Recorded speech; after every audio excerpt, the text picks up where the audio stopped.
सम्राट के इस अप्रत्याशित प्रस्ताव और स्पर्श से शर्मिष्ठा स्तब्ध रह गई। उसकी आंखों में आंसू थे, किंतु वो अपनी राजसी मर्यादा नहीं भूली। उसने अत्यंत धीमे और कांपते स्वर में सम्राट को स्मरण कराया कि वे महारानी देवयानी के पति हैं और महर्षि शुक्राचार्य के कठोर वचनों से बंधे हैं। शर्मिष्ठा ने कहा कि एक दासी का हाथ थामना सम्राट के लिए घोर संकट का कारण बन सकता है, किंतु सम्राट ययाति का हृदय इस समय केवल सहानुभूति और गहरे अनुराग से भरा हुआ था।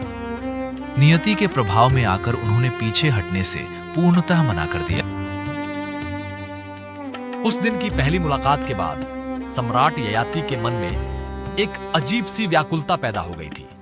शर्मिष्ठा का वह मासूम चेहरा और उसका मौन दुख सम्राट को बार बार उस अशोक वाटिका की तरफ खींच लाता था। हर बीतती रात के साथ दोनों की मुलाकातें गहरी और उनका विश्वास मजबूत होता गया। दिन भर देवयानी के तीखे तानों से जख्मी होने वाली शर्मिष्ठा के लिए रात में सम्राट का साथ एक अनोखा सुकून बन गया था। एक रात जब आकाश में चंदा पूरी आप पर था, तब सम्राट ने बड़े ही आदर और प्रेम से शर्मिष्ठा का हाथ अपने हाथों में ले लिया। उस पल उनके बीच का सारा संकोच और डर मिट गया। शर्मिष्ठा की झुकी हुई पलकें और सम्राट की आंखों का गहरा अनुराग उनके दिलों की धड़कनों को बढ़ा रहा था। अब यह मुलाकातें एक ऐसे निश्चल प्रेम का आगाज बन चुकी थी जिसे अब नियति भी नहीं बदल सकती थी। सम्राट ययाति के सामने शर्मिष्ठा खुद को दासी नहीं, बल्कि फिर से एक राजकुमारी महसूस करने लगी थी। वाटिका के शांत माहौल में दोनों घंटों एक दूसरे के साथ समय बिताते और अपने सुख दुख साझा करते। सम्राट का यह निश्चल समर्पण और आदर देखकर शर्मिष्ठा के मन का सारा संकोच अब पूरी तरह दूर हो चुका था। उन्होंने अपने दिल को पूरी तरह सम्राट के नाम कर दिया था। प्रेम का यह गहरा रंग अब उनके चेहरों पर साफ दिखने लगा था। एक ऐसा बदलाव जो जल्द ही राजमहल के बाकी लोगों की नजरों में आने वाला था।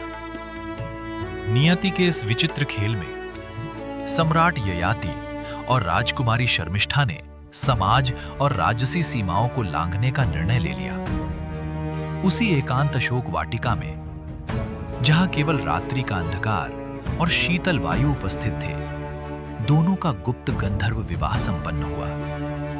बिना किसी राजसी तड़क भड़क, बिना किसी पुरोहित और मंत्रोच्चार के, प्रकृति की छत्र छाया में एक नया इतिहास लिख दिया गया। असुर राज वृषपर्वा की पुत्री अब गुप्त रूप से हस्तिनापुर की द्वितीय महारानी बन चुकी थी, किंतु इस सत्य से पूरा संसार पूर्णतः अनभिज्ञ था।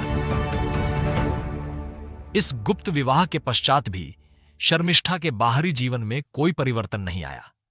महारानी देवयानी के प्रतिशोध और महर्षि शुक्राचार्य के संभावित श्राप के भय से इस संबंध को पूर्णतः गोपनीय रखना अनिवार्य था। दिन के उजाले में शर्मिष्ठा आज भी एक साधारण दासी की भांति महारानी देवयानी की सेवा करती, भारी पात्र उठाती और उनके तीखे वचनों को सहती, किंतु रात के अंधकार में वह सम्राट के एकांत महल में उनके हृदय की स्वामिनी बन जाती। यह दोहरा जीवन शर्मिष्ठा के धैर्य और स्वाभिमान की एक अत्यंत कठिन परीक्षा बन चुका था।